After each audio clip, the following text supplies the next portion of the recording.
Welcome to episode number 259 of the Marine Layer podcast. We welcome on the pitching ninja himself, recurring guest Rob Friedman, to talk about some standout Mariners pitchers, who he thinks will represent the Mariners at the All-Star Game in Atlanta, and much, much more. We'll discuss the Mariners' Game 1 win in Minnesota, a couple of prospect promotions within the organization, highlighting Brandyn Garcia, Lazaro Montes, and Michael Arroyo, and we have our number 8 MLB Draft Spotlight. Make sure to stay on top of all of our stuff, you guys. If you want to do that, there's one spot to do it all. That's our website. It's marinelayerpod.com, where you can check out our merch. Hats are up on the website officially, you guys. We can get into that a little bit more in a bit if you want, but hats are officially up. Get your hats in time for summer. Get your t-shirts if you're interested in hoodies and long sleeves.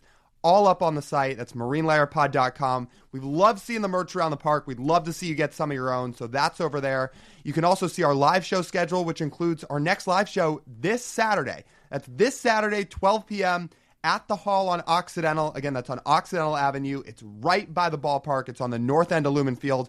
We can't wait. There's going to be some awesome food specials and drink specials at this event. It's going to start at 12 p.m. for the live show, and then a watch party for Mariners Rangers at 1 p.m. So again, 12 o'clock, Occidental Hall, or the Hall on Occidental in Seattle on Occidental Avenue. We would love to see you there. Again, that information's all over our website as well. So those two things, all our episodes, our Patreon, etc., that's over. It's all over at marinelayerpod.com, and you can find us all across social media at marinelayerpod.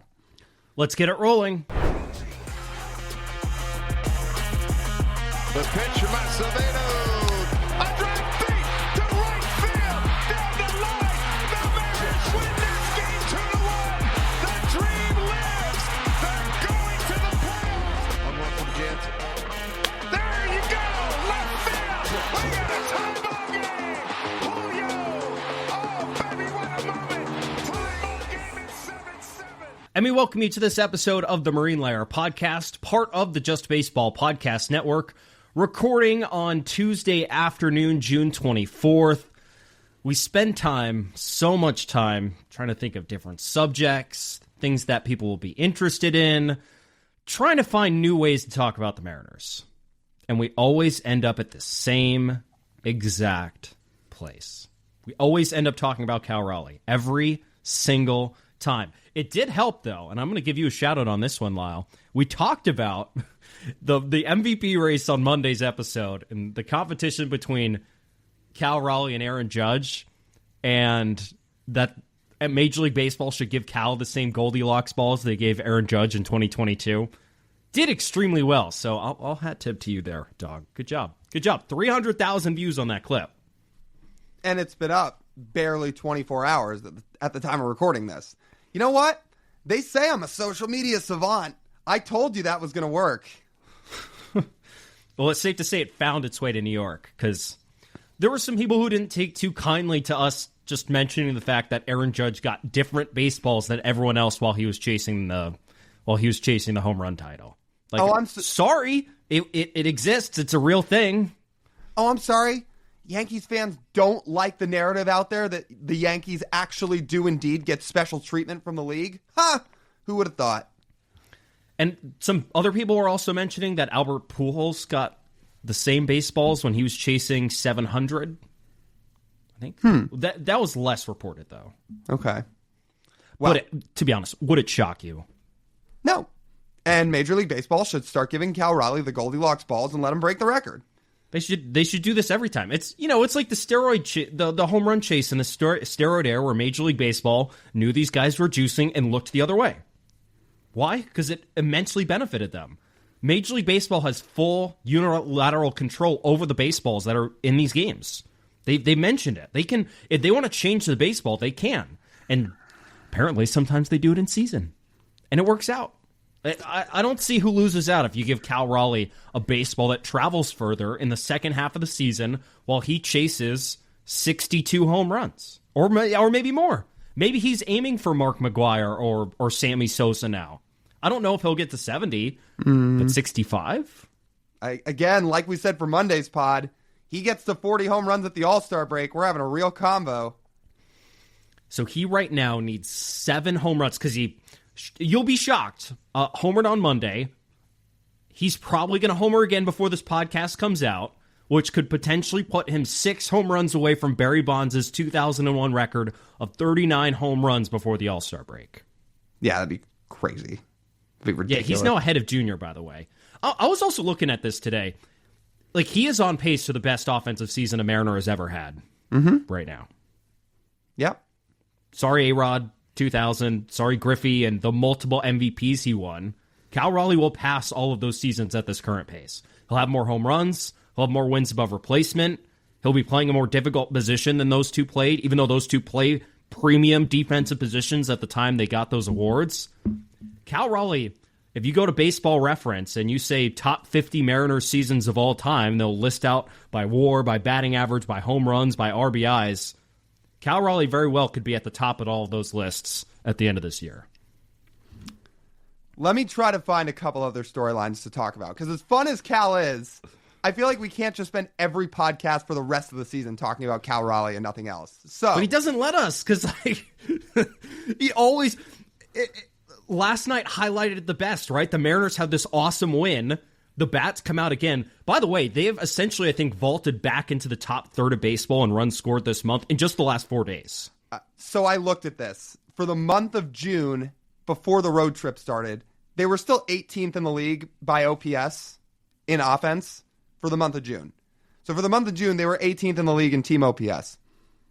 Now they're third for the month.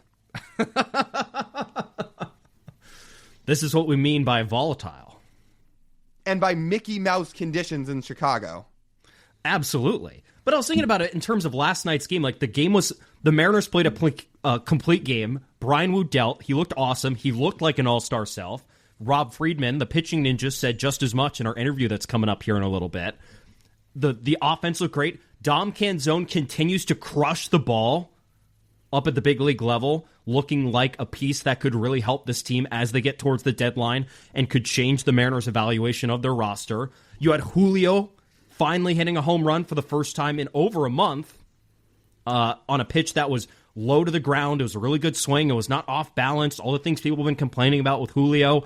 He crushes that home run, and maybe things are going to change for Julio. And maybe that hot streak is changing. It is going to come along, and he's going to hit for some more power now. And the rest of the offense looked really good.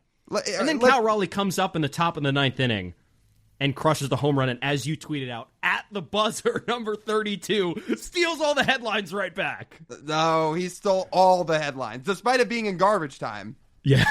He stole all the headlines right back. This is what happens when you have a historic first half of a season. A couple of the things you touched on there, I'm going to pump the brakes on. I'm going to be real. I'm not doing this with Julio. Like, I'm not watching him hit one home run for the first time in a month and say, oh, maybe people do this. Like, I hear people do it all the time. I didn't say he was back. I said it could be the start of a hot streak. And that's what everybody says. Again, could be the start of a hot streak. This could be something. He hit one homer. When he does this for 2 weeks, I'll start to have the conversation. And I'm fully in agreement with you. But one home run is better than 0. Correct. But look, at some point in time, we're not avoiding it. We're just again, there's other things on the docket to talk about that take precedent. At some point, we're going to dive into Julio again, because he is, well, he's just, I mean, he's like Hembo said a couple weeks ago, he's beating too many fastballs into the ground, and it's what's caused another sluggish first half of an offensive season for him. He's an inconsistent offensive player. That's what he is. Right. And we can dig into that more at a later time. But, yeah, that's why one home run, I'm going to pump the brakes on it a little bit. I also I'd like to see a little bit more from Dom. Don't get me wrong. What he's done so far since being called up, total shot in the arm for the team. It's been great. I would like a little more sample size to see if this is going to be a flash in the pan or if this is going to be somewhat real. I love the word could, Lyle. I love the word could. I know. Because it's like, if you get to July and Dom Canzone, he's probably not going to be hitting this well, but if he's going to be a productive offensive player on July 24th, it gives you a little bit more confidence. Like, think about how this shovels out your roster. And by the way, I was thinking we talk about some trades on Friday. I was thinking before the mailbag on Friday, there are a lot of trade targets out there. Jeff Passan of ESPN put out an article today on Tuesday that had some pretty big names on his trade list that I think would be interesting to talk about on whether or not the Mariners, who have been among the most aggressive teams when it comes to trading for players, potentially could swing at the deadline. So I think that'll be a good topic for Friday. But, like, say Dom continues to hit in right field as a left-handed hitter, well, then you don't need to put Luke Raley and force Luke Raley out into right field. They would instead then feel much more comfortable about putting him at first base more because they have a right fielder who's going to produce more offensively. And then how does that change how they're going to approach the deadline? And I'm not even saying that's the right move to do, because then you still have 2 months to play after the trade deadline. I'm just thinking about it from, I know how the Mariners think, and when they watch those players play and produce at the positions that they put them at, then it changes their priority list for how they're going to go out and they're going to shop at the deadline. So, if you're coming at that as how are the Mariners thinking up in that front office, sure, I can buy into that. If you're asking what the two of us sitting here on this podcast would do, even if Dom is still hitting by the All-Star break, even if Canzone, again, is still hitting by the time the trade deadline rolls around, that I feel like is, I don't want to say malpractice, but not the world's greatest strategy if you were going to go into that deadline and say, we're not going to address first base, we're not going to address right field, and we're just going to let them run with it. No, like, let them be pieces, but if there is proven star talent out there, go get it.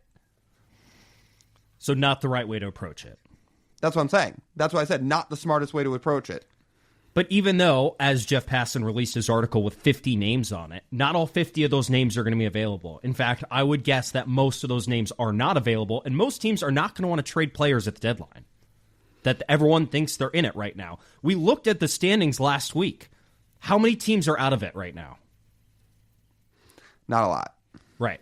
That's why you sit there and be like, if we're going to go trade for somebody and there's only so many players moved and we're going to have to overpay for somebody, I think it is better if the players on our roster in positions of need are performing, so we then can go focus our resources on areas where the guys are not performing and we absolutely have to trade for, like bullpen. Sure, and I get that, and that's a fair argument. I would just be more interested to have this conversation even at the All-Star break. If Dom Canzone is still hitting by the time we get to All-Star week, yeah, I'd be interested to have that conversation, because then that feels like enough of a span and enough of a sample where you have some idea of what he can be. So, yes, I would just like to see a little bit more. Not that what Canzone's done so far hasn't been a good thing. It has. He's given this team a total shot in the arm, like I said. I just want to see a little more. Funny enough, the storyline I was even going to touch on that we didn't get to, that you didn't get to, that I haven't brought up yet, was having Luke Raley back. He didn't take long to make his presence felt. He crushed that 3-run homer. It has been nice to have that kind of thunder in the lineup. Because the way the Mariners have scored runs this year is they've mashed home runs. And Luke Raley's come back and he's mashed home runs. And he's hit the crap out of the ball, which is what they need. And now you look at the lineup, third in the month of June in OPS, and you look 1 through 9, and you're like, all right, there are spots you could make an argument are weak, but how many spots you look at the lineup and say, all right, below average right now with a healthy Luke Raley? Sure. I mean, if you go around the diamond and say you're going to have a day where Solano's DHing and you put Raley at first, let's go that route. So if you have Cal catching, Solano DHing, you have Raley at first, you have Cole Young at second, JP at short, Williamson at third, and then left to right in the outfield, you go Randy, Julio, and we'll call it Canzone for as long as he's hitting. Yeah, I mean, it's better than what it was a couple weeks ago, that's for sure. The below average spots offensively are third base, which, again, Ben has swung it better lately, and so is Cole. At second base, you would say is the other below average offensive position based on how they've hit for the season, but besides that, you have above average at every position, which is what you want in a lineup, and you get a little bit more consistency, and there's not this dead pocket in the lineup where people's biggest complaints, especially in the month of May, is that you get to the bottom of the Mariners lineup and there's no juice. There's no on base. There's not a lot of slug outside of a little bit from Rowdy Tellez at that point. It just doesn't offer a lot. Right. But now in June, it's offering a little bit more. That's great. Think about the swaps. You're adding Luke Raley, and then you swap Solano for Tellez, and you swap Leody Taveras, who was the worst player in baseball while he was here in Seattle, That's a fact by the numbers. And then you put Dom Canzone, who's hit when he's come back up. Yeah. Pretty big impact. Very big. Again, I just hope it keeps up. I hope it's real. That's my big thing. No, we'll see. And it's important for him to do that because he's got a few cups of tea in the Mariners. And if Dom's going to provide value, he has to hit. It's not going to be defense, even though they were playing him in center in Tacoma, which I think is funny. He's not really a center fielder. And the Mariners won't need him to play center field at the big league level as long as Julio's healthy. To our somewhat main subject besides Rob today, there were some promotions within the Mariners organization, Lyle. Lazaro Montes and Michael Arroyo finally promoted to Double-A. Let's start with Laz. Why did he earn this promotion, and what do you want to see from him at Double-A? Well, he earned the promotion because the guy's torn the cover off the ball in Everett. And it's amazing what he has done at every level of the minor leagues, just in terms of, look, he is a polarizing prospect for a lot of reasons. But when you just look at the overall results he's had as a hitter, every stop he's made, way above league average. And he was doing the same thing this year in Everett. So I think between the time he spent with the Aqua Sox last year, the amount of time he's accumulated in High A again this year, they had seen enough to give the guy the promotion and put him up in Everett. I mean, the guy was leading the Northwest League in home runs. His OPS is way over 900. That's the type of thing, even at 20 years old, that earns you the call up to Double-A. Okay, you know what? I'll stop there because you asked why did he earn the promotion. That's why he earned the promotion. We can get into some of the pros and cons here in a minute, but that's why he earned it, because he has been tearing the cover off the ball and was the best bat in the Northwest League. The power's elite, and he's still 4 months away from being 21 years old. That's what's amazing about this whole thing. He's so young. He's struck out a bit at every spot he's been in, but even despite those strikeouts, he has managed to be wildly productive offensively. He's managed to walk still at an insane rate. So therefore, you say, okay, if he's going to be limited defensively, whatever level he's going to be at, he's going to have to hit to provide value. And so far, through the Complex League, through the Dominican Summer League, through Modesto, and now through Everett, he has produced at an insanely high level offensively, despite that thing lingering. But the strikeouts might continue to linger going up to Double-A. And strikeouts might always be part of Laz's game if you want to sort of shift what we're looking for Laz to do at Double-A. First of all, the power to stay up, to produce offensively at some point, and to see where the strikeout rate ends up. Because his strikeout rate in High A this year is 27.5%, which is pretty high, especially in High A. You're going to guess when he goes to Arkansas, at least to start, that strikeout rate starts at roughly, 30% to move up a level? Is that fair? Yeah. That's pretty high for a hitter at Double-A. Luckily for the Mariners, because he's 4 months away from turning 21, you could just, right now, you can set a clock for 1 year for Laz in Double-A and then check back on him. And he'll be a young 21 years old at that point. Mm-hmm. And then you think, all right, now what do we do? Do we promote him to Tacoma? Is he ready for the big leagues at this point? And he'd be one of the youngest players in Double-A still. He'd be one of the youngest players in Triple-A, and he'd be one of the youngest players of the big leagues 1 year from now. So you let him worry about his swing and miss issues in Double-A, which he'll almost certainly have, see how the power keeps up when he's there in Arkansas, and then go from there. I think we are about to learn in the next calendar year who Lazaro Montes really is. And I tweeted that from our podcast account yesterday afternoon because I think it's true. This is the level where the men get separated from the boys, where the guys who are really going to make it get separated from the guys who don't. Double-A as a jump from High A, many already know this, but in case you don't, it is the biggest jump throughout all of minor league baseball. If you exclude Triple-A to the big leagues or the guys that make the jump from Double-A to the big leagues, that jump from High A to Double-A is the toughest and biggest jump in all of minor league baseball. So to see Laz make this jump at 20 years old and to see him roughly spend the next year plus in Arkansas, we are going to get a real evaluation on who this guy is. And what I mean by that is we are going to learn if Lazaro Montes is a guy who can truly hit 30 to 35 home runs in the big leagues and be a middle of the order type bat and drive in a lot of runs and continue to draw walks and be somebody that can truly slug as a big leaguer and make a difference? Or is he going to be the guy that can't keep his strikeout rate down and as a result it's not the perfect comp, but is he going to be a little bit like Adam Dunn? That's what we're about to learn. Can this guy be a true middle of the order bat, or is he going to have swing and miss problems that just hamstring him?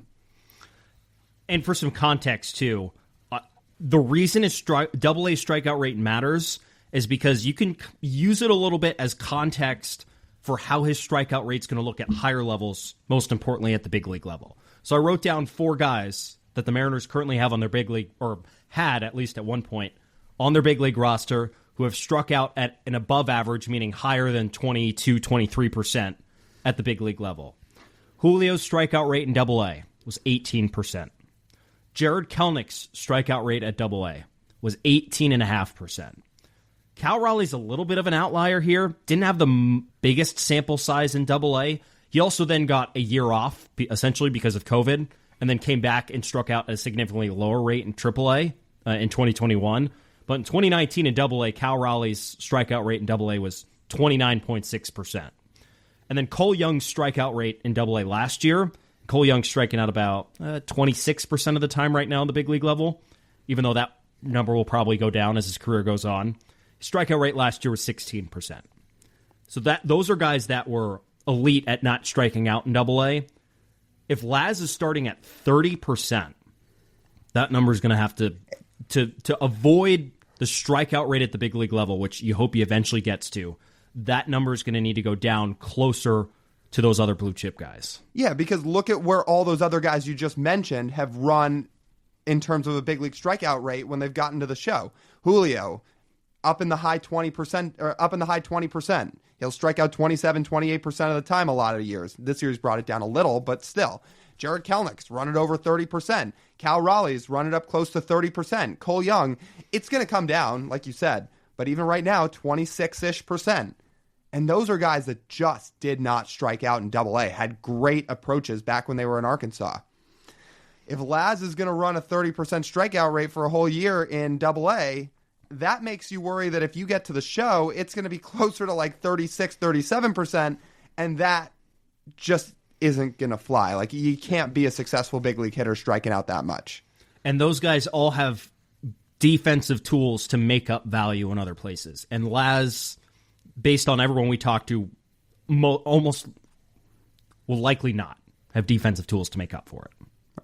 So. Things can change. Like, we won't say anything definitively, but that is the consensus right now.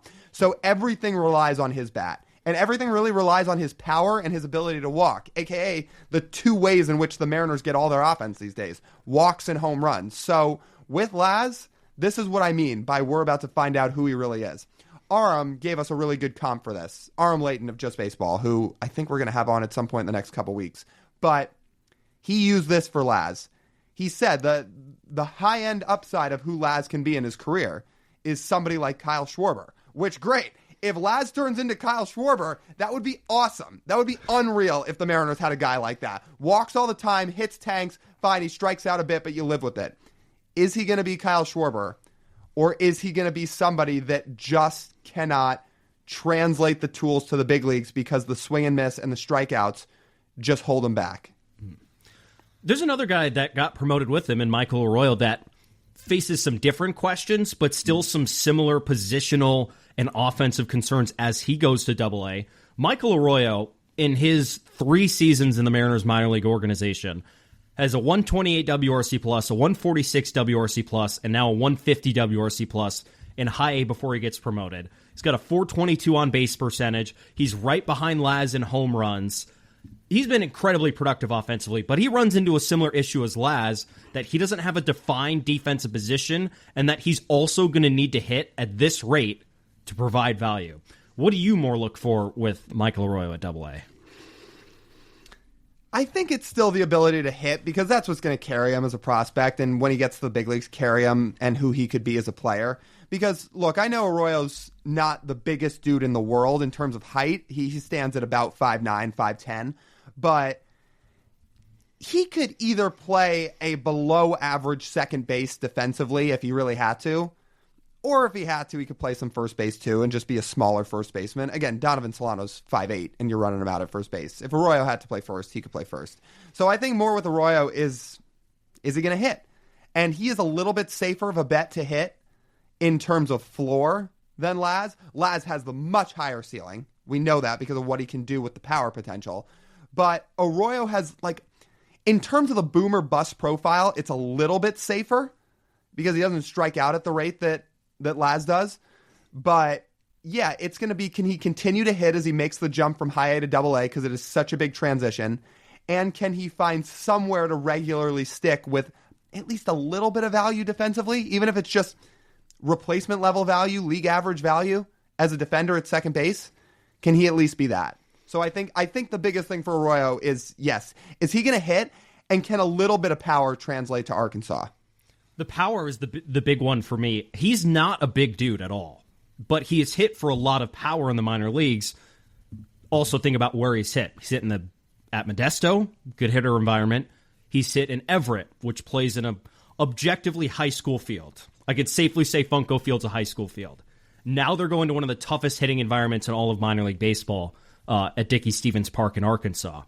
Is he going to be able to hit for the same amount of power in Double-A? And if he's not, is that going to affect his on-base skills because pitchers have to be a little bit more careful when he's hitting for power about where they throw him? But if he's not going to hit for as much power, our pitchers just going to start throwing him more strikes, and therefore that all of a sudden that on-base skills goes down as well. So I think that's what I see with him. But as you said, he'll probably still have some doubles power. He'll hit for a decent average. He'll get on base at least an above average rate, but will it be at an elite rate like he's been doing it at high A if he doesn't have the same power profile? Again, people, if we haven't drilled it into your brains by now, I'm going to try and do it again. This is why you look at WRC Plus, at weighted runs created plus. Go to Michael Arroyo's Fangraphs page as he makes his way through Double-A, and when you want to check in on his numbers, look at the WRC Plus. Because, yeah, could Michael Arroyo finish the year in Double-A with 4 to 5 home runs to his name? It's possible, because that's a really big ballpark that does not favor right-handers and does not favor hitters in general. So is there a world he's not leaving the yard all the time? Sure. But if he's hitting a bunch of doubles and walking and ends with a 120 or something WRC plus in Double-A for 2025, that should show to everybody that Michael Arroyo is a really good hitter who's got a chance to stick. So look at that.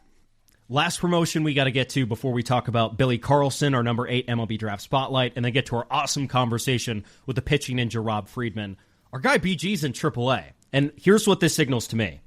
I think they saw enough, and I think he is now next in line. Or sorry, he's second in line in Tacoma now, I think, to come up into the big league bullpen. I think Jackson Kowar is first, because he's already been in the big leagues. I think Jackson Kowar is really good stuff. I think BG's second now. Brandyn Garcia. We should probably just say the full name in case anybody didn't know. But, yes, Brandyn Garcia goes from Double-A to Triple-A. Our guy BG is one call away from the show.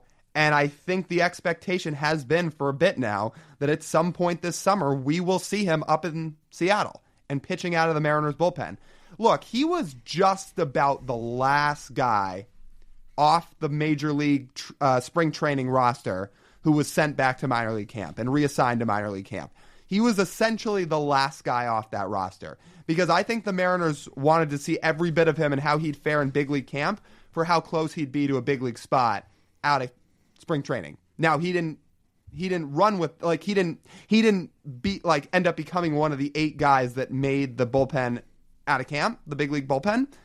But that doesn't mean he's not going to play a role this year. And I think now with this promotion to AAA, we're seeing that he could very much do exactly that. He had a little bit of the Matt Brash thing, I would say, early on, which is totally normal in that being you move from a starter to a reliever. It's not a seamless transition, you guys. There is some real adjustment period that comes with it. If you remember, they made Matt Brash a reliever basically in the middle of 2022 when they realized the stuff as a starter just wasn't going to work in their eyes long term. So they sent him back to Tacoma to learn how to be a reliever. And it took him some time. He had some tough outings. He had some outings where things got away from him. He had some ups and some downs. But then once you gave him 3 or so months, he locked it in. He was ready for the second half. And the Mariners put him in that bullpen in 2022. And we all remember how vital he was in that playoff run. Well, Brandyn Garcia went through a little bit of that. There were some outings where he looked really good in Double-A. There were some outings where it was a little bit up and down for him.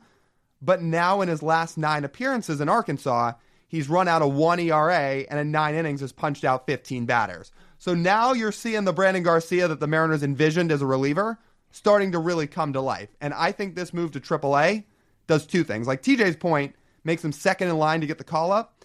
And number two, it says he may not even need that many appearances over in Tacoma. He may make just a handful, and if the Mariners deem him ready, they'll call him up.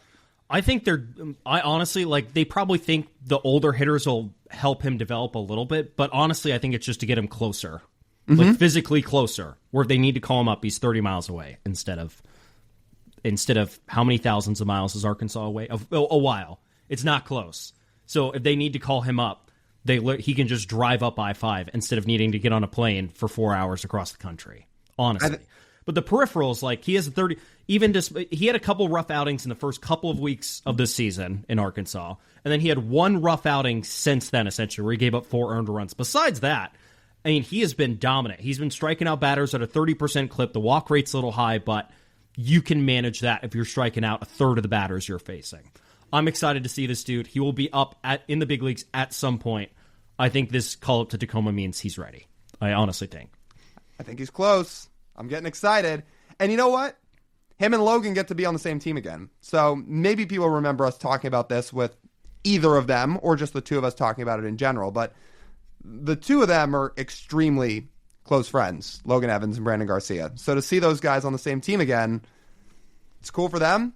It's cool for us to see. And hopefully they're both in the big leagues together this summer, because that'd be sick. Let's get to Lyle before we get to Rob Friedman. Let's get to our number 8 MLB Draft Spotlight. Who are we highlighting today? So we've got Billy Carlson, a two-way player in his high school days. He comes out of Corona, California, same high school as Seth Hernandez, who we may or may not get to later in these profiles. But Billy Carlson, again, right-handed hitting shortstop, 6'1", 180. He is known for his plus defense. He's on the older side. If you're going to look at sort of on the age spectrum, it's interesting how the scouts look at this, but he will be 19 shortly after the draft is over. But that's not to take away from any of his tools. If you're looking at the elite tool he has, if the Mariners are picking at number 3 and they're going to pick Billy Carlson at number 3, why would they pick him at number 3? What tool jumps out a lot from Billy Carlson? He's a borderline elite defender. He's a 70 grade fielder. He has a 65 arm. And that plays up a big reason of why he's been a two-way player in high school. He's up to 97 on the mound. He's got a curveball and a changeup. But I don't think scouts really see him as a pitcher at the next level. They see him for the value that his fielding and his bat are going to bring to an organization. Think about what being a good fielder does to your floor. If you're a plus defender at shortstop, your bat is going to get a lot more runway to develop at multiple levels, wherever you might be, because you are so dang valuable up the middle. Even think of a Mariners example. Think of Brendan Ryan. Dude could not hit at all. Period. Point blank. Could not hit. But he started for years on the Mariners because he was a 3-win player just because of his defense. I'm not saying Billy Carlson's going to be Brendan Ryan, but the way he grades out, his glove will be providing value at a very important position, whichever team drafts him coming up. His bat, here's the comp for his bat. You might be familiar with Jordan Beck. He made his debut for the Colorado Rockies last season. He's a former first-round pick out of Tennessee. Carlson's bat compares a little bit to Jordan Beck's. So my question here is, what makes him more intriguing to draft if you're the Mariners than, say, Steele Hall? Because you've got to bank on a tool here with one of these guys. You got to try and draft an elite tool and hope some other things develop. Because, again, Billy Carlson's a dude who, great defender, I think he's a little more hit over power, at least for now. Is that a guy you take at your third pick? Somebody who you may have to see a work in progress with the bat. I guess there's two sides to this, because when you drafted Colt Emerson, you didn't know exactly what his bat was going to be, and it looks awesome so far. But with somebody like Carlson, do you go with defense and just average hit over power? Well, the power, I think, is supposed to be there for Billy Carlson. I think he's going to grow into it a little bit. The bat speed is there, and bat speed is the biggest correlator to power. He's just got to consistently lift the ball.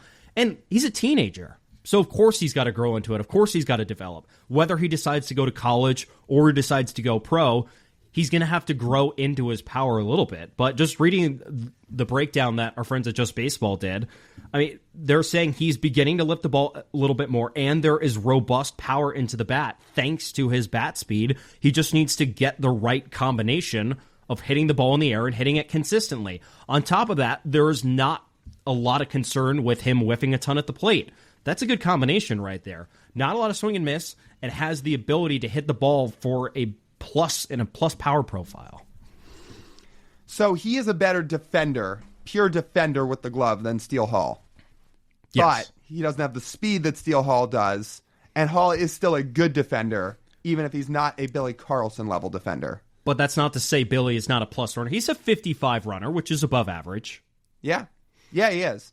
I guess ultimately what it comes back to here is this the guy you want to take the swing on? I'm just going to continue to hammer this home. If the Mariners are going to make this pick at 3 for full slot value, and if they're going to especially go with a high schooler, take the swing.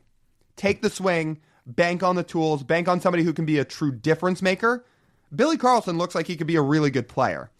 But when you tell me it's a Jordan Beck level offensive tool, I don't know if I sit here and say that's who I'm jumping for joy over to draft at number 3. Jordan Beck may end up being a good hitter, and Jordan Beck went decently high when he was drafted. I just don't know if that screams number 3 pick to me. I see it.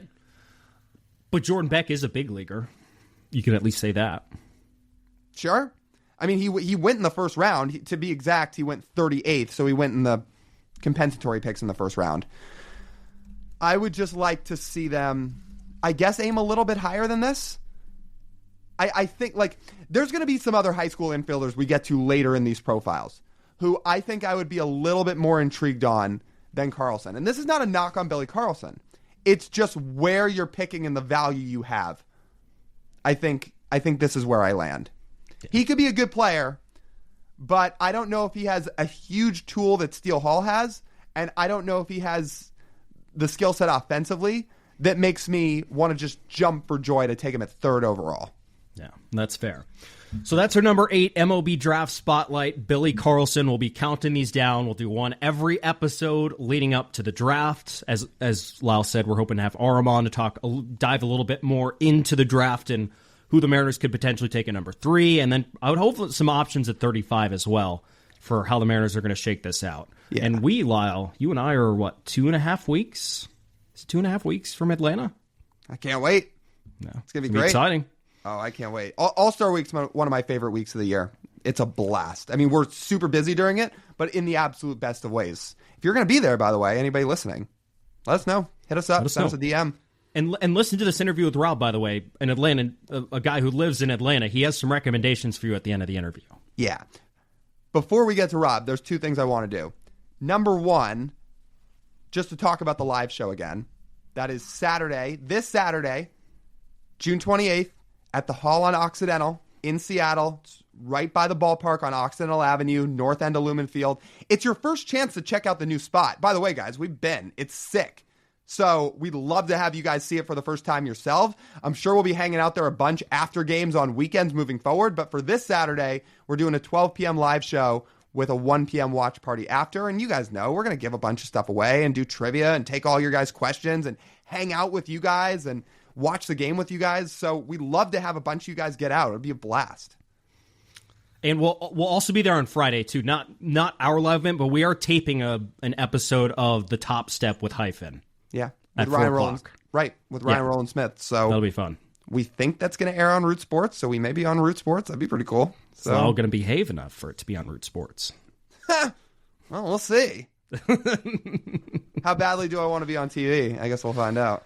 I guess we will find out. But yeah, seriously, guys, Saturday is our live show, 12 p.m. at the Hall on Occidental. We'd love to have you. There's going to be some food and drink specials too. So if you need any more incentive to get out, Smash Burgers are great. Their whole menu's great. And there should be some pretty cool drink specials too. So we'd love to have you out at it. That's number 1. Number 2, let's take a minute here and tell you guys about our friends over at Pagacci's Pub 85. That's over in Kirkland. Another great spot to hang out if you guys want awesome food specials and drink specials and a spot to go watch some games with your friends. Well, plan a time over there. It's awesome. If you want to go during happy hour, you can find drinks from 2 to 6 p.m. Monday through Friday that are $3 and $4. Yeah, those are awesome happy hour deals, you guys. Again, 2 to 6 p.m., $3 and $4 drinks Monday through Friday. And there's also pool, there's darts. Again, the food's awesome. There's 20 TVs in that place. It's got everything you need to plan a good time with your friends, watch some games, and just hang out, have some fun. So if you want to get in on any of that and plan a good night out or a good evening out with any of your friends, or you can go during the day too, whenever your heart's desires, you can go over to Pagaccia's Pub 85. That's over in Kirkland. This is our third conversation we've had with Rob on this podcast. And if there's one thing I want people to pay attention to in this interview, because this is something I was curious to ask Rob about, and I thought he gave us a very good answer on this subject. Everyone remembers when Hembo talked about George Kerr, because, man, did we get a lot of comments about that.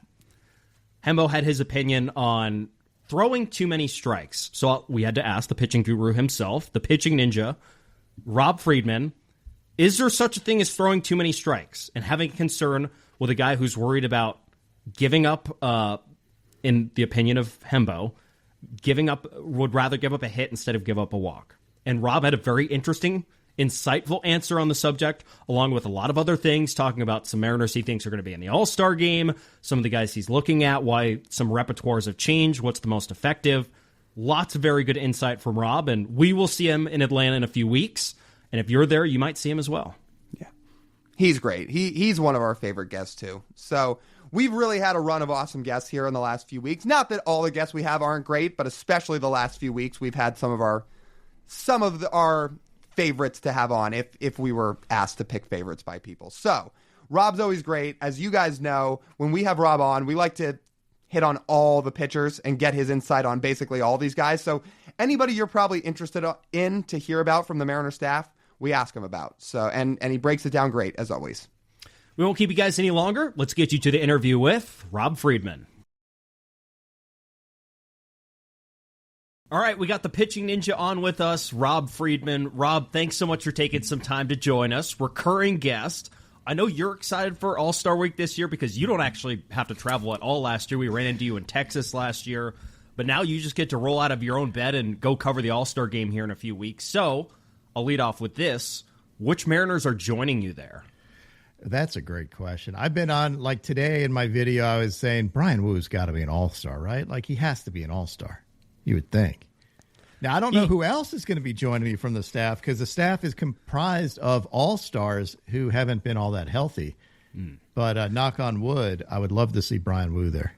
I would too. The problem is in June, he's had a few rough starts. And like if the ERA goes up closer to 3.5 and even as dominant as he was as we're recording here on Tuesday as he was on Monday night, voters and players might sit here and look at his 3.5 ERA and be like, yeah, I mean, he's been really good. It would be good as a 1 or 2 representative of a team, but unfortunately for him, there's going to be some position players on his team on the All-Star game as well, so therefore you don't have to like bend the rules as much for him. Yeah, I mean, unless Cal doesn't decide to go or doesn't get voted in, and because, you know, he's not having like every freaking day, man. I love the dude as a catcher. Like, he automatically gets props from me because he's a great catcher, but I'm getting tired, Cal, of these home runs. Just chill out on my pitchers, my man. You're just killing everybody. But no, like I was just, interestingly enough, I was at the MLB Combine and was asking everybody, like, what pitchers do you idolize? What pitchers do you model your game after? Brian Woo's name came up a ton, more than you would think, like of a guy that is not a household name other than among our households.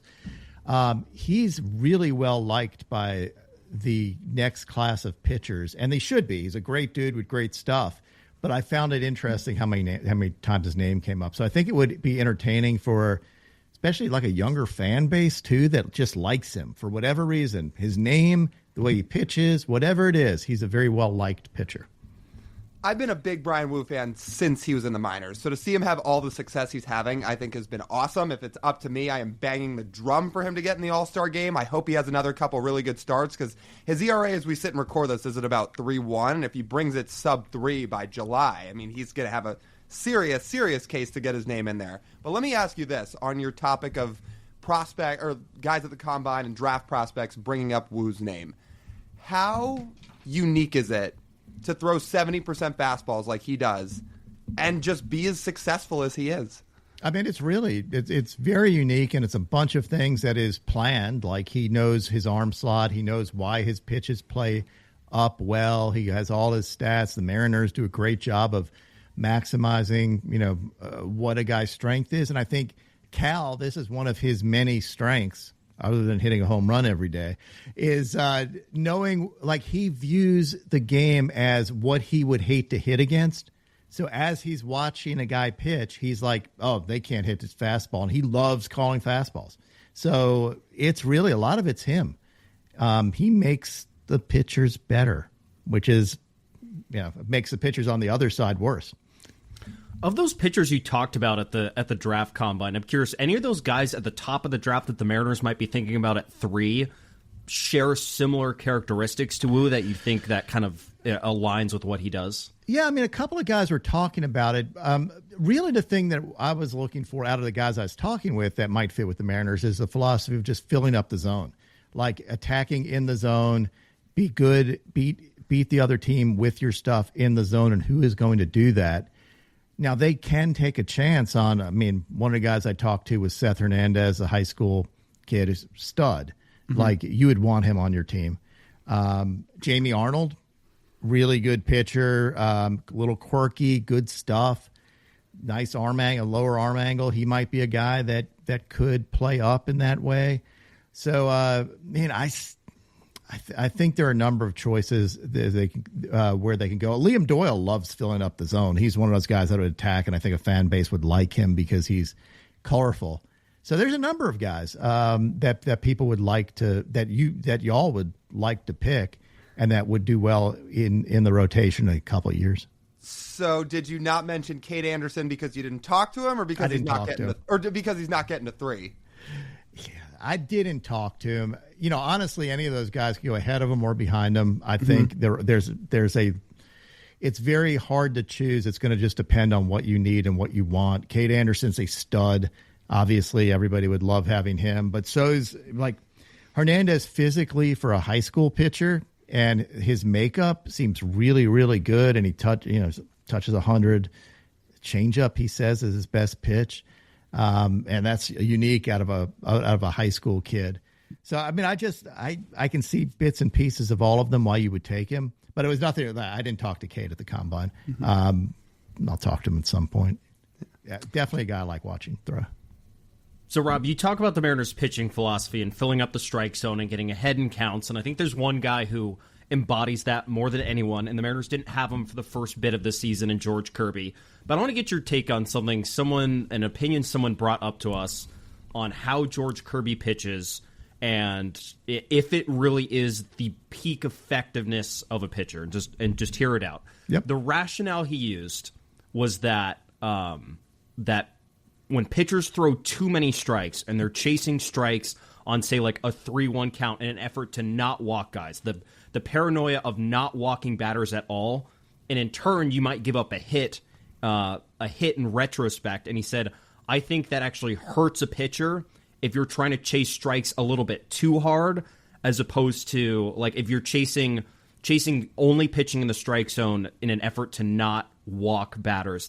He thinks it hurts batters, and he used the terminology, I'd rather my pitcher create strikes than throw strikes.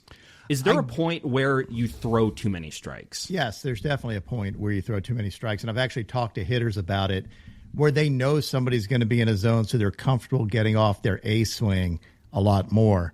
Now, you, as a pitcher, your job is then to move. There's a difference between commanding the zone and just having control where you're not leaving the zone. Kirby can command the zone. He can go up, down, in, out. That should be fine generally.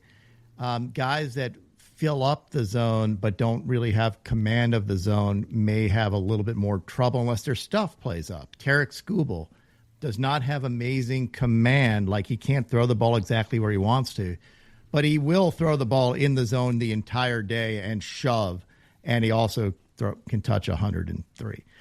So, like, his stuff just plays up anyway, and the fact he's not afraid to throw in the zone makes him even harder to hit. Kirby, I've thought he needed to leave the zone a little bit more, but he also can vary his pitches in the zone And I think Cole learned that, where his fastball was getting teed off on sometimes because people expected a fastball in the zone, and then he started moving it around the zone and started being more effective. So it's just a matter. It's a matter of just being savvy as that pitcher. He'll be fine over the long run, but he'll take some bruises too because of exactly that. How much does George Kirby's stuff vary? Because I've always thought of this, like, there are points where George Kirby's stuff plays up, like his 14 strikeout outing he had against the Angels a couple of weeks ago. But then he'll also have outings where he'll serve up 12 hits. And it's not like I feel like he's pitching that much differently because, as we've talked about, he's almost always living in the strike zone. But sometimes you'll see his stuff play up to 99 and he's getting almost all this swing and miss. And sometimes he's just getting hit around the park. Is he a guy whose stuff varies a little bit? I think so. I haven't studied it to that level yet, but I can tell there are some days where his command is just absolutely dialed in and he can dominate a lineup when his command's a little bit off. And he has spots where he's more comfortable going. So as a hitter, you can probably say, oh, all right, well, he can nail this spot all the time. He's probably going to go there in a stressful situation, like high and outside to a right-handed hitter. It's a hard pitch to hit anyway. But if you know it and you think that's a tendency, maybe you can hit that. But he does, like, you can assume if he's behind an account, he's attacking you in the zone. Like, you know you're going to be swinging. And that gives a little advantage to a hitter, right? Like, if you don't have any doubt in your mind that this guy's going to be in the zone, so I'm swinging, even if it's not where you exactly think it's going to be, you're going to put off a good swing on it. So that could be something. Or it just could be some days when he's not exactly dialed in, it doesn't play as well. We're bouncing around a little bit here, but to go back to Woo and tie in the topic of Kirby, last time we talked to you, I want to say Woo was about a calendar into his big league career from the time he debuted in June of 23. He walks less guys at this point than Kirby does, which is crazy because Kirby is known as the king of strike throwing, and very rightfully so. But I feel like one of the most slept on storylines is since year 2 and on, Brian Woo just doesn't walk anybody. I mean, that's fascinating, right? It is. I think he's one of those guys that fills up the zone a little more, where he's thinking about, like, he's less trying to dot a gnat's ass and more trying to throw it in the zone because he knows his stuff plays well in the zone. So more of a Scooble type mentality. Then Kirby is a 9-pocket guy where he'll be like, I'm going to hit it square 1. I'm going to hit square 3 this time. I'm going to hit square 7. And he'll just vary it around. Kirby's still the king of command.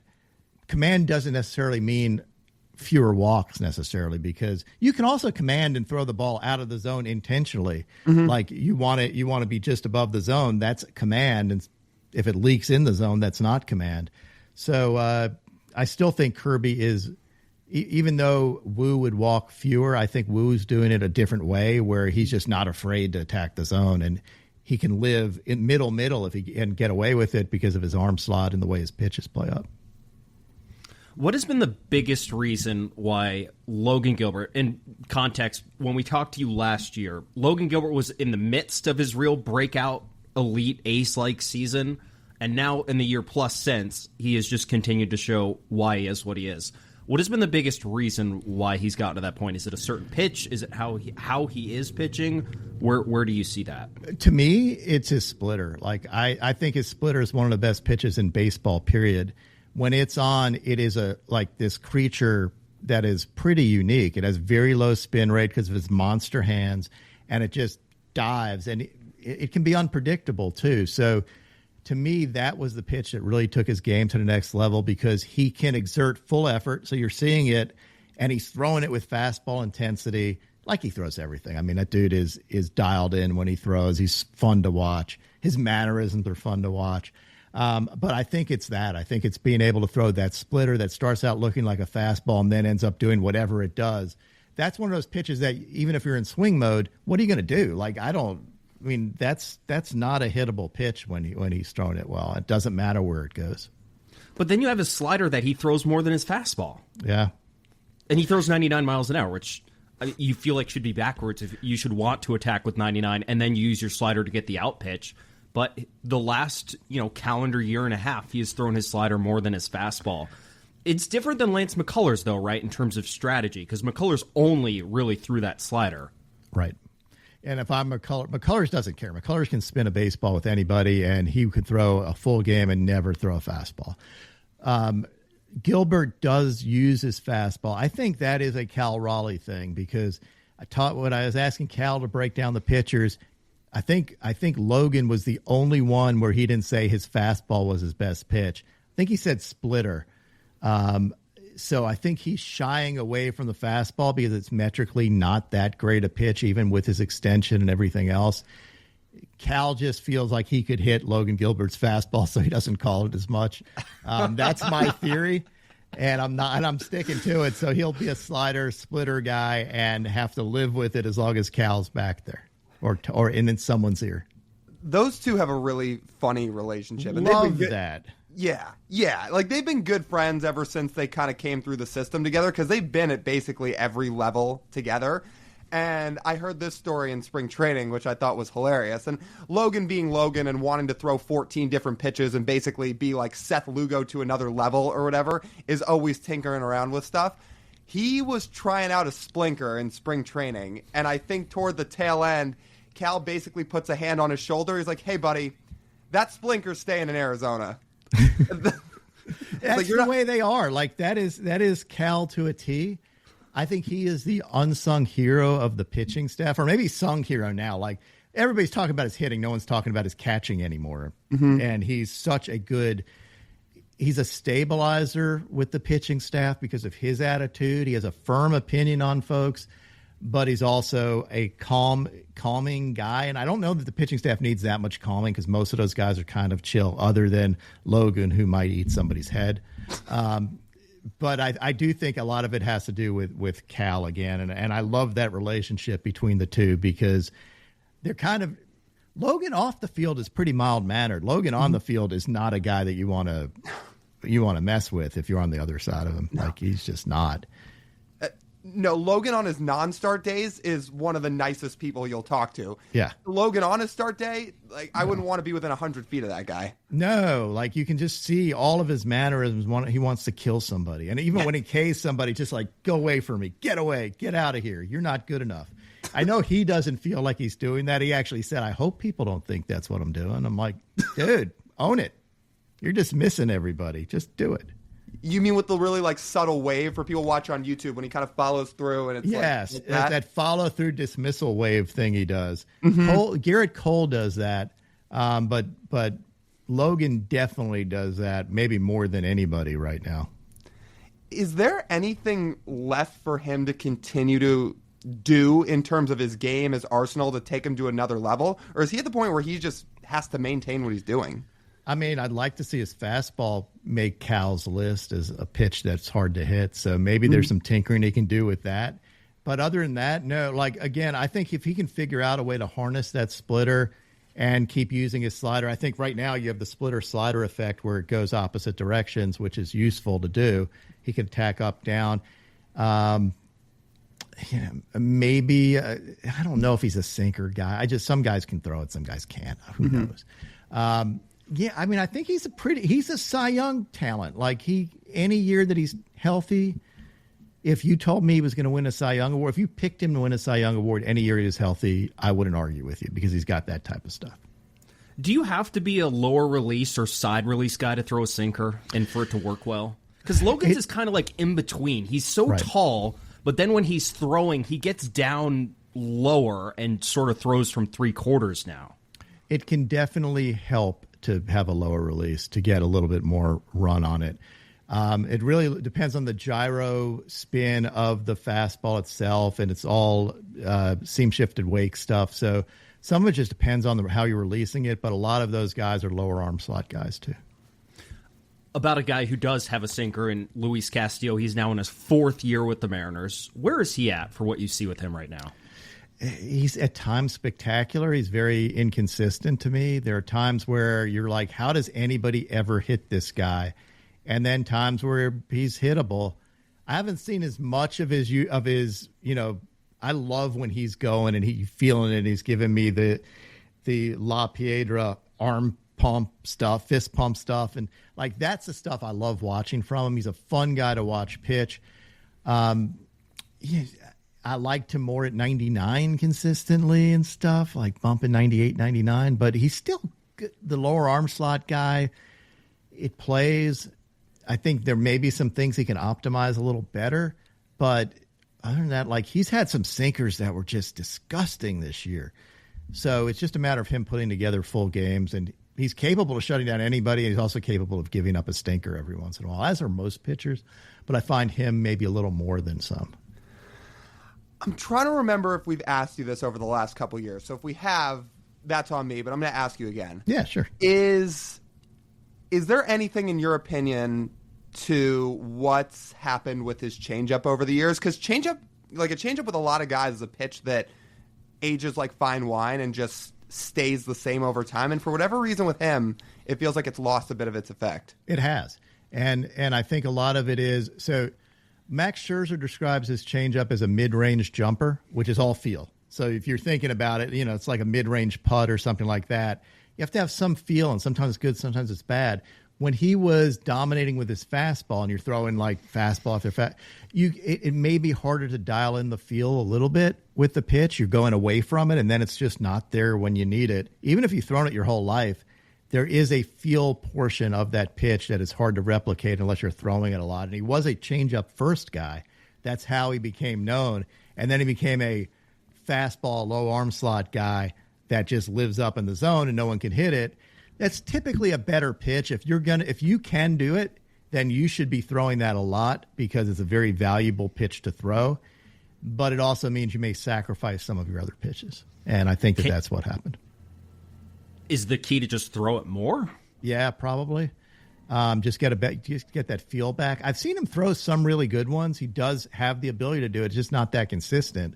And then you go away from it. So it's hard to find it during a game because you may throw that one, but if you go back to it over and over again and it's not there, you're going to give up on it pretty soon if it's getting hit, right? Like you're going to be like, hey, let's scrap the changeup today. Where it just may be a matter of throwing it a little more.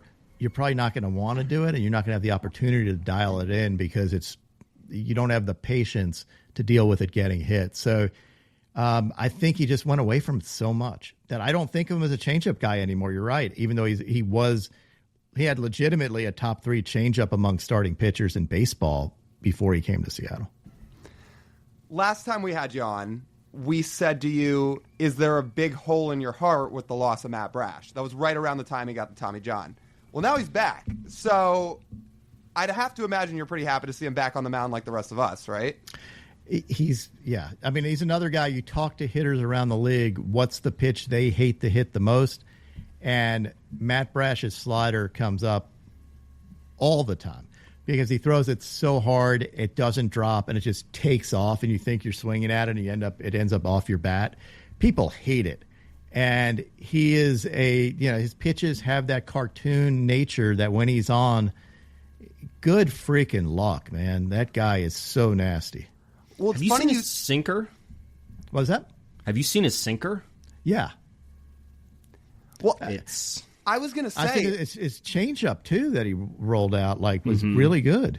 Well, so that's what I was going to ask you and follow up with you here is, for as good as he already is, he looks a little different now off the surgery, right? Because he's essentially ditched that four-seamer, but he's throwing that changeup more. He's got the sinker. I mean, it's Matt Brash just continuing to be Matt Brash, but in a slightly different way.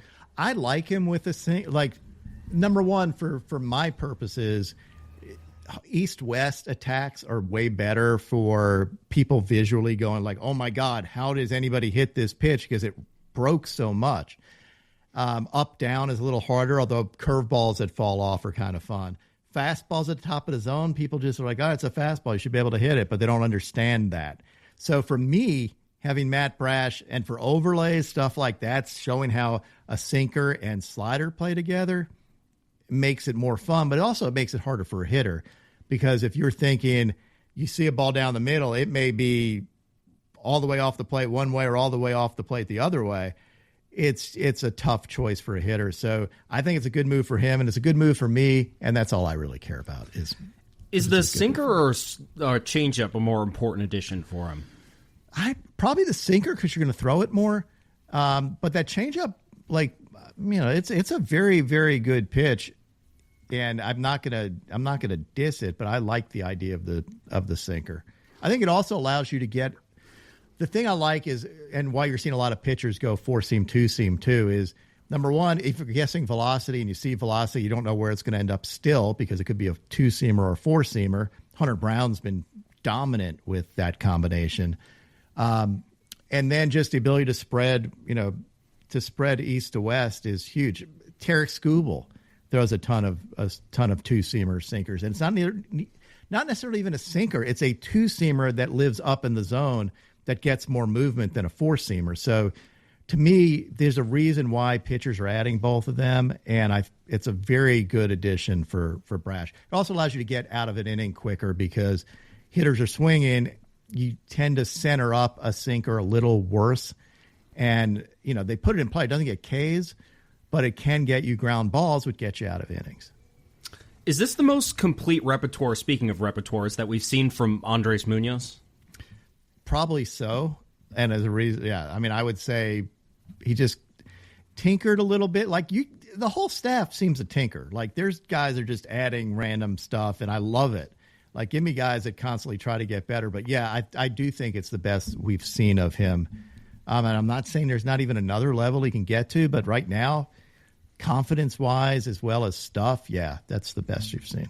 And here's how I think about this, Rob, because I always like to compare to his 2022 season. His 2022 season is one of the best Mariner relief seasons the Mariners have ever had in their franchise's history.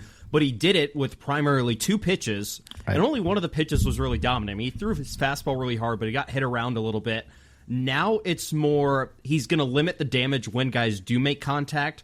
The strikeout rate's not going to be quite as high, but he's going to be giving up less damage overall. If you're looking at a reliever, do you prefer more whiff or less damage? If you were to choose one, I prefer more whiffs because whiffs are something that is replicatable. You can replicate. How about that? I'll just change the form. Whiffs get you out of innings. I'd rather whoever's up not hit the ball. That is my philosophy, and I think that's just an overall good philosophy for a reliever. You come in a bases loaded situation. You're not really. You want to strike everybody out. So to me, that's better. I like the whiffs.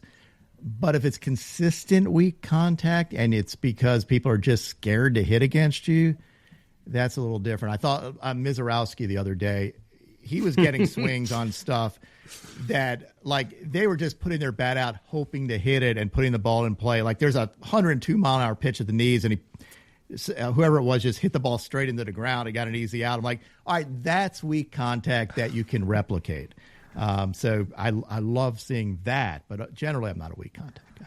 I don't mean to get sidetracked here, but because you bring up Jacob Mizorowski, we were at the Futures game here in Seattle in 23, and the two of us follow prospects pretty closely.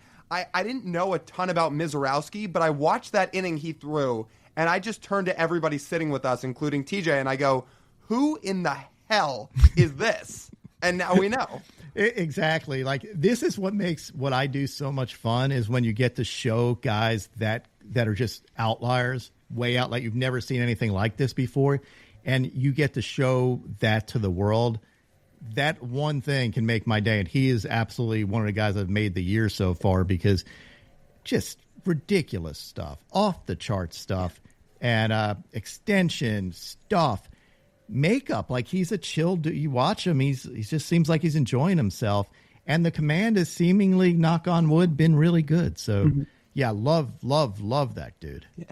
Do you remember where you were when you saw Munoz's kick change for the first time and how you reacted? Yeah, I was in front of a computer, probably right sitting in this seat, and somebody put it up on X, and I was like, I was looking at Brian Woo's reaction to it. And I was like, all right, if Woo's reacting like that to this pitch, I need to pay attention to it. And I'm like, what the hell is that? That sounds about right. That's kind of how we reacted. Yeah, like it's one of those things, if he dials that in constantly, what do you get? Like, he's already hard to hit. It's unfair. So I want to ask you about Bryce Miller because he's been sidelined on the injured list, and he's been dealing with elbow inflammation. He's got a bone spur in his elbow. When he has tried to pitch this season, There's been a number of things that haven't been going right. He's been getting hit harder. He's been getting less strikeouts. He's been walking more guys. Essentially the opposite of what we saw from Bryce Miller last year. I think the biggest thing we saw is that his velocity was down and the stuff was not playing up as much. Yep. Why, for Bryce, does his velocity need to be up for his stuff to work? Hey, he relies on that fastball that kind of lives above the zone. Same reason why Strider, when Strider's velo dropped off, his stuff, he was doing everything right. He wasn't, number one, his confidence was down. Hitters can tell. I could tell from both. I mean, Bryce Miller, very confident pitcher, quiet confidence. Like he is, Spencer Strider, very confident pitcher. When they don't have their calling card, which is the velocity, it takes a toll on their confidence. They don't feel like they can get someone out because that's how they've always gotten people out, by throwing fastballs by people at the top of the zone. And when you don't have the velo to do it, it becomes a little bit more batting practice-y that you just, it just doesn't feel right. You eventually get it back. I mean, you see what happened with Strider. He got it back, and he's been back to being unhittable. But it was really like somebody just took the power out. Like it's like the Monstars stole their talent when you see that happen to a guy when they drop a few miles an hour. When they're a guy like Bryce who lives like when I talk to Bryce, it's like you remind me of Strider with that fastball and living at the top. That's somebody that you can model your game after. But when you lose that velo and you lose a little bit of command, all of a sudden it doesn't play that well. He'll get it back. He's a hard worker. No doubt. Last one I got for you is, with all the talk about these big league arms, I am curious for how close you may pay attention. Are there any Mariners arms down in the minors that may have caught your attention? Like, have you bought into any Jurangelo Senja fever yet? Dude, Jurangelo is the man. Like, he's another. I interviewed him last year at the combine. Number one, most times somebody can throw with both hands. It's a gimmick. I mean, he legitimately can throw hard with both hands. That's different. Like, it's not just getting it over, but also he can throw 99 from the right side. I mean, it's still like at his lower height, he's like, and he's got a confidence about him. Great, just great makeup. Like, he's got a great makeup about him. Definitely a Jurangelo fan. And I want to see him up. I'm trying to think of anybody else. There was one of the Mariners accounts posted a minor leaguer. I'm trying to remember who it was. I was like, wait a second, y'all clone Matt Brash? Who is the guy? Matt Brash. No, it was a guy that looked like that was filthy. Same east to west attack. Sloan? That might be it. Brian Sloan? Yeah, he's pretty nasty, and he's only a teenager still. Yeah, it came up on my feed, and I just replied to it like, what am I watching? Like, when I first saw Brash, it blew my mind. Like, I was like, this is somebody that is like Kerry Wood nasty, 20 strikeout game nasty, and you don't see that. You don't see pitches that break that way. And it was like, I think my reply at that point was, what in the Kerry Wood is this? And then I was like, wait, y'all clone Matt Brash when I think it was Sloan. We'll have to do some digging. We'll get back to you on who it might have been. I mean, if you can find it, it was. I'll see if I can find it real quick. And you replied to it. Yes. Yeah. Okay. Yeah, we could do some digging on that. Okay. Last thing from me, Rob. You live in Atlanta. We're going to Atlanta for All-Star Weekend. I imagine some of our listeners will also be in Atlanta to go celebrate All-Star Weekend. Do you have any recommendation for the people on what to do when they're down there? Dude, we're gonna be great hosts. Like, the stadium itself has a lot of places you can go, but also the whole Buckhead area is great. Virginia Highlands is a great place to hang out. Pretty much any place, you'll be in good shape in Atlanta. We're going to put on a good All-Star game, and I think it's very well set up for a bunch of festivities around the All-Star game. It's a self-contained mall, almost outdoor mall, with a lot of good. I think everybody's going to have a great time. It'll be hot as hell, though. So I'm sure we're going to bring to cool off. It's going to be terrible. We're going to bring a lot of water and a lot of sunscreen, especially for Lyle. We need to watch out for Lyle. Any food recommendations for people? Like, in general, I mean, we're known for like barbecue here. It depends how much you want to spend, but I would say definitely go grab yourself some barbecue, ribs, really good. Anything Southern, like, even chicken, various things. Like, we're known for a bunch of different things here. So I told Lyle we're going to Waffle House. Waffle House, of course. But you have to do it like 3 a.m. and be drunk. So that's one of the rules. Yeah. There's there's so many different things you can do. If you like oysters, there's a place called the Kimball House. I know Seattle. They fly in Seattle oysters every once in a while. You got oysters from all over the place, Pacific Northwest, East Coast, everywhere, and it's a long menu of stuff. Go during happy hour and eat a lot of seafood. It's a good place to go, and great drinks. Well, thank you for those recommendations, Rob. I hope people listen to them and go check those places out because that'll be a lot of fun. Rob, thanks again for taking some time for us. We always appreciate your analysis, and we look forward to seeing you in Atlanta. Awesome. I can't wait. Rob was great. We always love talking to him. Hopefully you guys got all the breakdowns you wanted on a bunch of different Mariners arms. And hey, by the way, sounds like he validated you. Waffle House is worth it? 3 a.m. Have you never been to a Waffle House? At some point, maybe. We'll have to go to Waffle House. It's 24 hours, dog. Southern hospitality. There's nothing better than a plate of eggs and bacon and waffles at 3 a.m. So, well, given the way our All-Star weekends sometimes go with the how late we end up staying up at these events and things like that, that might be the time we have to eat and we allocate for ourselves to go sit down and have a meal at. So sure, Waffle House at 3 a.m. And we did joke about, since we fly out so early on Wednesday, and we might need somewhere to hang out until the flight, Waffle House will be open, dog. It's true.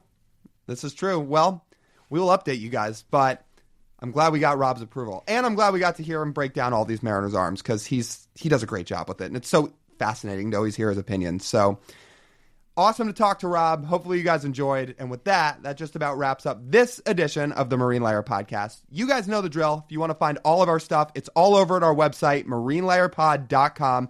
You can get everything from our merch. Again, hats are now on the website. We're fired up for it. We're going to unveil more as some weeks go on. But for now, our first edition of the hats, the dad hats, up on the site with summer right now, not even around the corner anymore. It's right here. You can go get your hats. You can go get your Marine Layer Pod t-shirts. You can get your hoodies and long sleeves if you're still interested in those as well. It's all over at our site. You can check out our Patreon at our site, which we'd love to have you get involved with. We'll give you one more reminder.